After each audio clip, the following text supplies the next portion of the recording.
यश, अरे अरे असं काय करतोयस यश? एरवी घरातल्या प्रत्येक प्रकरणात लक्ष घालणारा तू, पण या केदार, गार्गी, राधाच्या गोष्टीत मात्र काही लक्ष घालत नाहीयेस. आणि त्या दिवशी सौरभला सगळं सांगायला तूच लावलंस ना? यश, म्हणजे तुला आणखीन काहीतरी माहित आहे आणि ते तू सांगत नाहीयेस. काय राधाने 5 लाख रुपये दिलेत ना, मग कसा बोलेल तो? बरोबर ना यश? अगं तसं नाहीये रंजू. सीमा, सीमा काय होतंय तुला? तू तू ये बरं, बस आधी. सांभाळून सांभाळून सीमा, ये बस. सीमा, काही एवढा स्ट्रेस घेत जाऊ नकोस ग बाई तू. स्वतःची तब्येत सांभाळ जरा. नाही रंजू, घरात एवढ्या सगळ्या गोष्टी घडत असताना मी दुर्लक्ष नाही करू शकत. सीमा, आता तू बाहेर कोणाशी तरी बोलत होतीस. कोण आलं होतं? अहो, मी एक खूप आनंदाची बातमी सांगायला आली. आपली राधा प्रेग्नंट आहे सीमाताई.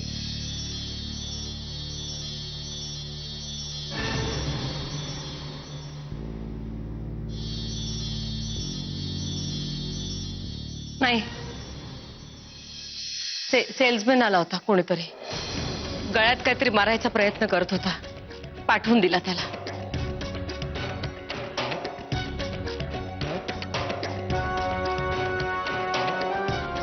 ते सगळं जाऊ दे. यश, यश मला सांगा, राधाने तुम्हाला काही सांगितलं होतं का?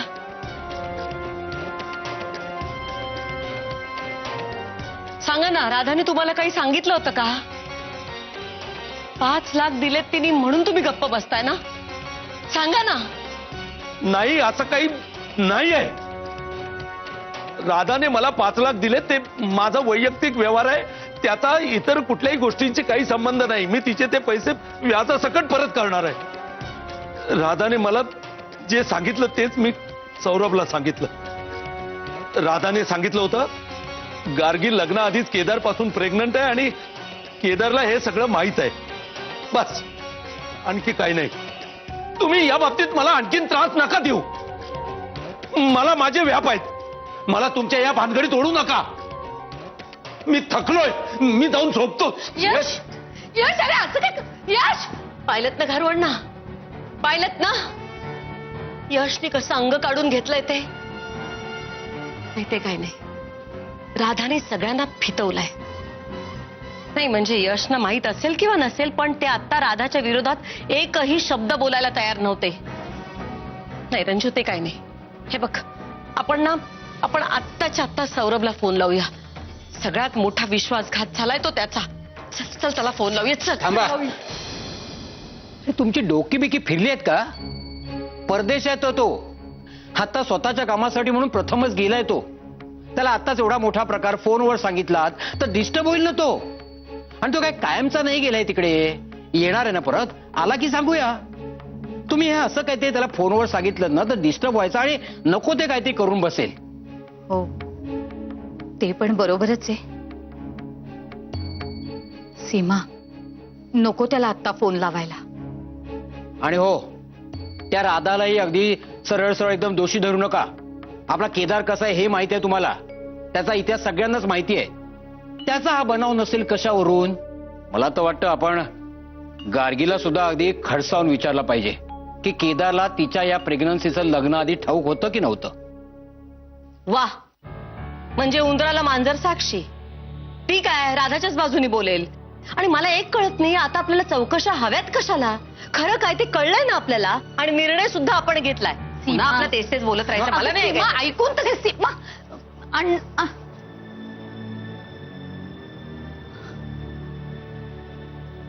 अण्णा, तुम्ही बसा ना. या, बसा बरं तुम्ही. या, बसा. मी ना चहा करते ना तुमच्यासाठी. रंजू, हिची तब्येत बरी असती ना तर आता चांगली फैलावर घेतली असती मी. सारखी आतताईपणा करत असते. अशाने घर तुटेल, दुसरं काही नाही. अशीच वागत राहील ना तर सर्वांना घराबाहेर काढी. तर तुम्ही हायपर होणार आहात का अण्णा? हा, शांत व्हा बरं. मी चहा घेऊन आले. मी शांत होईन, पण त्या गार्गीला सुद्धा चांगली फैलावर घेणार आहे मी.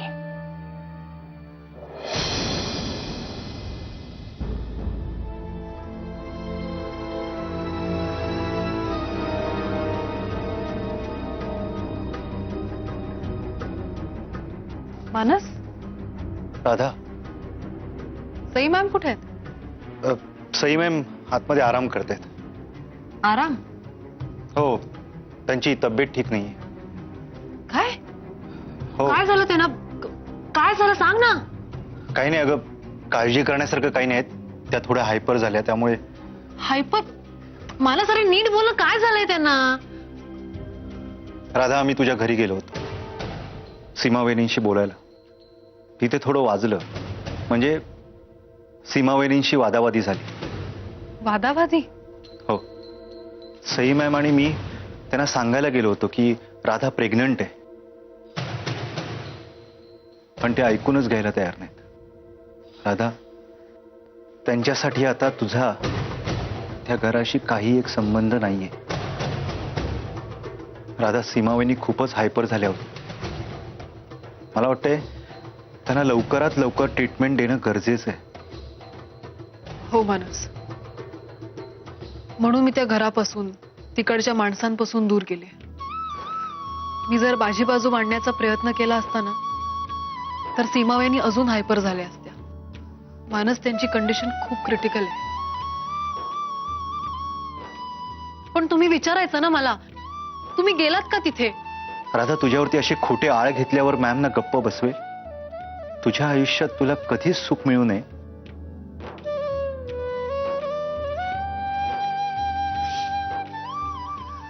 खरं तर तसंच दिसतंय, पण मी आता नाही रडणार. मला माझ्या बाळासाठी कणखर व्हायचंय. लहानपणी आई मला सांगायची की मी जेव्हा तिच्या पोटात होते तेव्हा ती एकटी होती, बाबांना सुद्धा माहित नव्हतं. तेव्हा ती खूप रडायची, तिला माझी काळजी वाटायची. आपल्या रडण्यामुळे बाळाला त्रास होतोय या कल्पनेने ती अजून रडायची. आई आनंदित असली की बाळ नीट छान वाढतं, हो ना? माझ्या आईच्या बाबतीत जे झालं ते मी माझ्या बाबतीत नाही होऊ देणार. नाही होऊ देणार.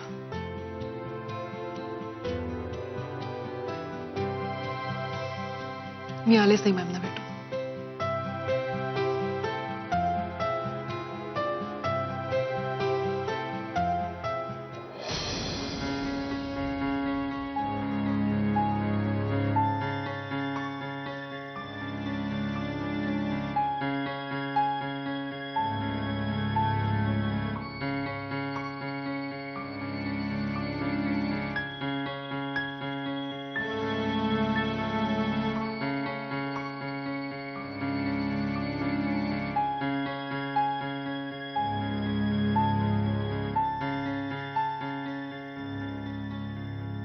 काय बघतेस अशी? यश, हे 5 लाखाचं काय प्रकरण आहे ना, ते मला ताबडतोब कळलं पाहिजे. अरे काय 5 लाख 5 लाख 5 लाख चालवलाय? सांगितलं ना एकदा, नाही सांगता येत. नाही सांगतायत म्हणजे? असं कसं नाही सांगतायत? बायकोय मी तुझी, मला कळलंच पाहिजे ना. अरे बायको आहेस ना, मग माझ्यावर थोडा विश्वास ठेव.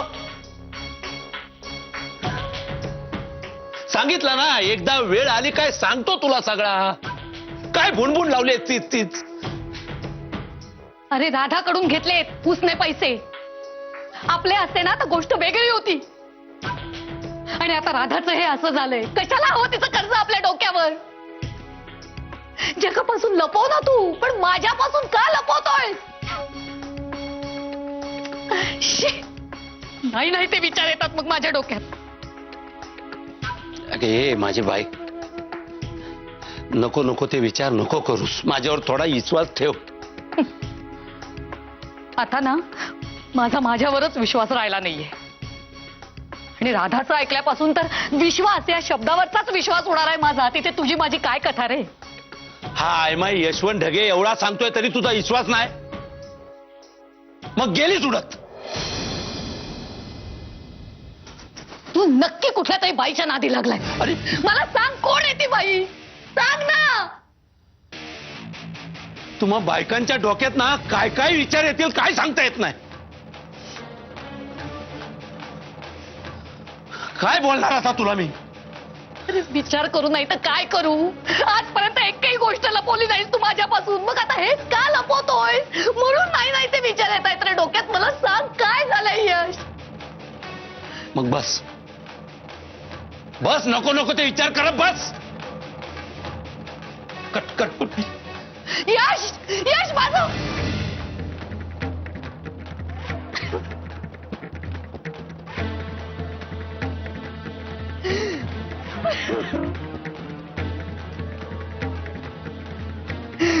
विचार करू नाही तर काय करू यश.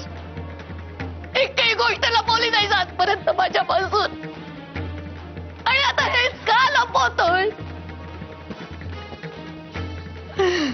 का लपवतोय सौरभ.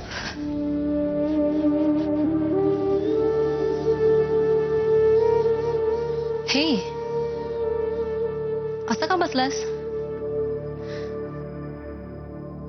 होमसिक. व्हॉट्स रॉंग सौरभ. तुझा शो मध्ये पण लक्ष नव्हतं. असं करून कसं चालेल. आय एम सॉरी यार, पण माझं खरंच लक्ष लागत नाही. यु नो रिया, लग्न झाल्यापासून घरातले सगळे उपदेश करतात मला की शिक्षण कंप्लीट कर, त्यात इंटरेस्ट नसेल तर काहीतरी नोकरी बघ, करिअरवर कॉन्सन्ट्रेट कर. माहितीये मला. मी बरंच काही करून पाहिलं रिया. जिम इन्स्ट्रक्टर म्हणून जॉब केला, ग्राफिक्स डिझायनिंगच्या कोर्सला ऍडमिशन घेऊन पाहिली, नाही इंटरेस्ट वाटला मला. त्यानंतर केसरच्या वडिलांना PR साठी जॉईन करायचाही विचार केला. नेमकं त्याच वेळी मला तो सेमी पॅरालिसिसचा अटॅक आला. सगळी वाट लागली. मी त्या हॉचपॉच मध्ये असताना राधाचं करिअर मात्र व्यवस्थित चाललं होतं. शी वॉज डुईंग गुड. तिला ते इंटरनॅशनल अवॉर्ड मिळालं. लोकांनी खूप अप्रिशिएट केलं.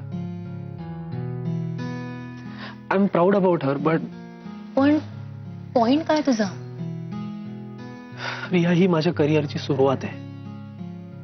खूप स्पेशल आहे माझ्यासाठी, खूप महत्वाचं आहे. पण यु नो, मी इकडे आल्यापासून एकदाही मला राधाने फोन केलेला नाही. तू पोचलास का, तू कसा आहेस, कुठे राहतोय, शोजचं काय झालं, कसे परफॉर्मन्सेस झाले, लोकांना आवडलं का, लोकांनी टाळ्या वाजवल्या का, तिने एकही फोन केला नाही.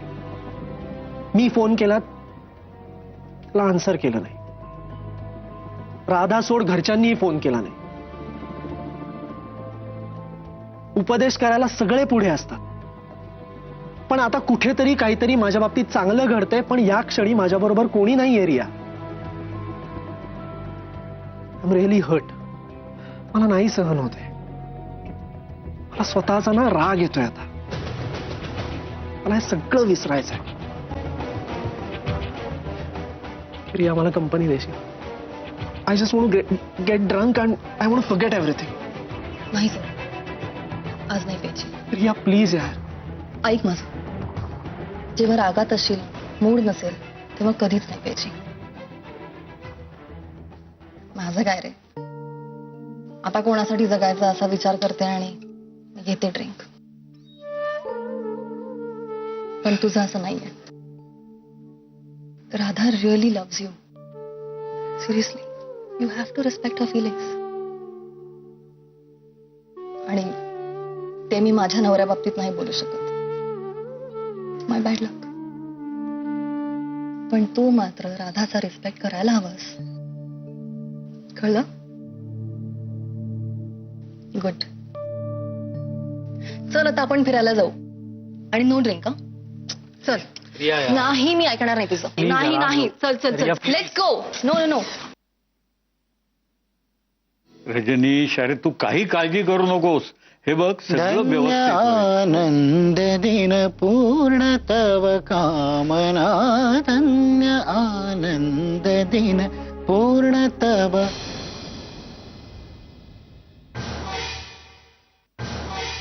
बाबा मी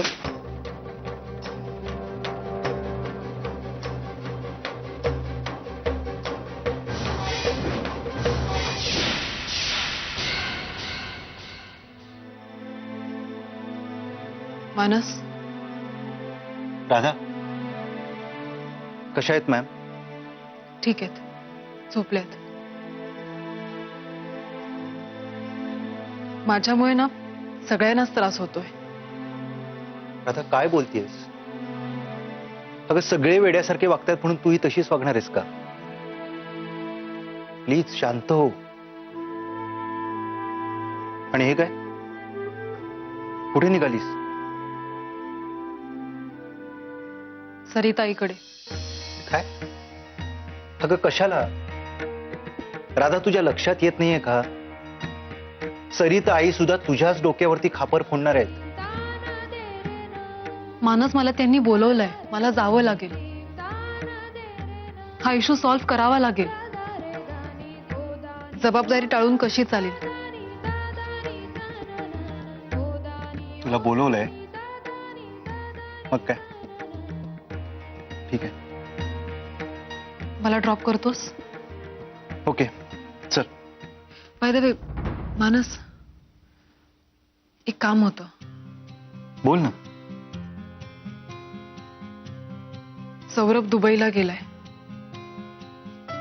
तो कसा आहे, त्याचे शोज कसे चालू आहेत, याची चौकशी करशील? त्याचा बरेच वेळा फोन येऊन गेला पण मी उचलला नाही. तर प्लीज तेवढं जमेल करायला? ओके मी ट्राय करतो. चल. बाबा अहो पण लाज नाही वाटत तुला?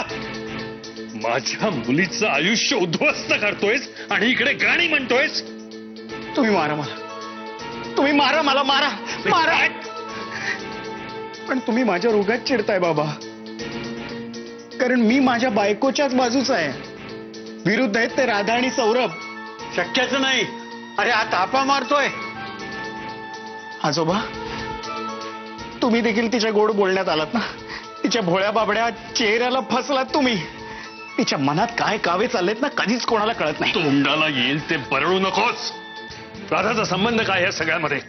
अरे इनफॅक्ट तिने तुला बचावलं होतं की लग्नापूर्वी हे सगळं सत्य घरात सांगायचं. चांगलं ठाऊक आहे मला. आणि याला गार्गी साक्षीदार आहे, बरोबर आहे ना गार्गी? हो हो, राधानी सांगितलं होतं, ऑफकोर्स सांगितलं होतं. पण ते फक्त तुम्हाला दाखवायला, तुमच्यासाठी देखावा उभा करण्यासाठी. घरी गेल्यावर तिने मला धमकावलं. घरच्यांना काही सांगायचं नाही असं सांगितलं. मी साफ धुडकावून लावलं सगळं.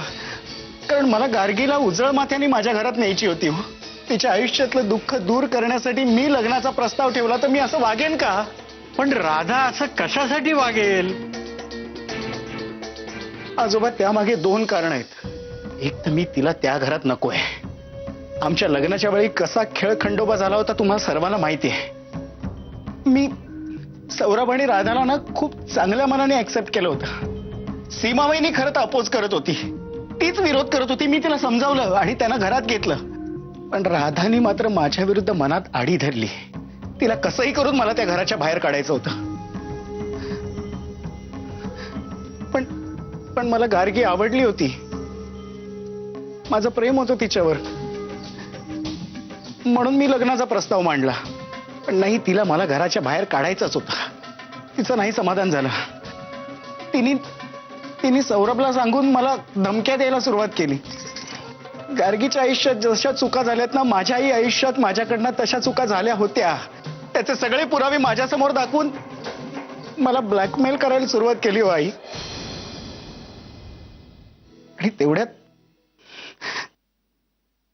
गार्गीचा आजार पण. लग्नाच्या वेळी नेमकी ती ऍडमिट झाली. लग्नाच्या वेळेला हजर राहू शकेल की नाही अशी परिस्थिती होती. त्यावेळेला मी राधाला समजावलं. म्हटलं आता तरी सगळं घरी सांगतो. तर नाही म्हणाली ती म्हणाली तुला गार्गीला बोहल्यावर पाहायचं असेल ना तर मी सांगेन तेच व्हायला पाहिजे.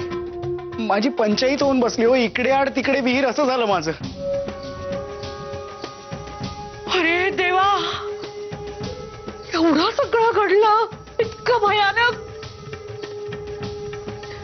बघितलेत ना तुमच्या लाडक्या लेकीचे प्रताप, बघितलेत? सरिता, मला वाटतं बाबा, मी सांगतोय त्यातला प्रत्येक शब्द आणि शब्द खरा आहे. मलाही आश्चर्य वाटत होतं की राधा असं का वागतीये, पण त्यामागचं दुसरं कारण कळलं ना, तेव्हा मात्र मी हातरलो. दुसरं कारण काय? सरिताई, म्हणजे मला खरं खोटं काही माहित नाहीये, पण ती सौरभला तळतळाट करून आणि सोडाच्या भावनेने सांगत होती ना, तेव्हा मी ऐकलं. सूड आणि राधा. हो, ती सौरभला सांगत होती की मी निराधार होते तेव्हा मला सरिताईने हाताला धरून बाहेर काढलं आणि माझे बाबा काही नाही करू शकले. तसंच सरिताईच्या गार्गीला हाताला धरून बाहेर काढीन तेव्हाच माझा सूड पूर्ण होईल. शक्य नाही, हे शक्य नाही. केदार, काय बोलताय तुम्ही हे? हो गार्गी, आजपर्यंत राधा आणि सौरभच्या दबावाखाली मी तुझ्याशी वाईट वागलो, पण मी तुला प्रत्येक वेळेला सॉरी म्हटलंय, तुझी माफी मागितली आहे, आठवतंय ना? हो. आणि आजही मी तुला न्यायला आलोय गार्गी घरी. खरंच माझं तुझ्यावर प्रेम आहे ग.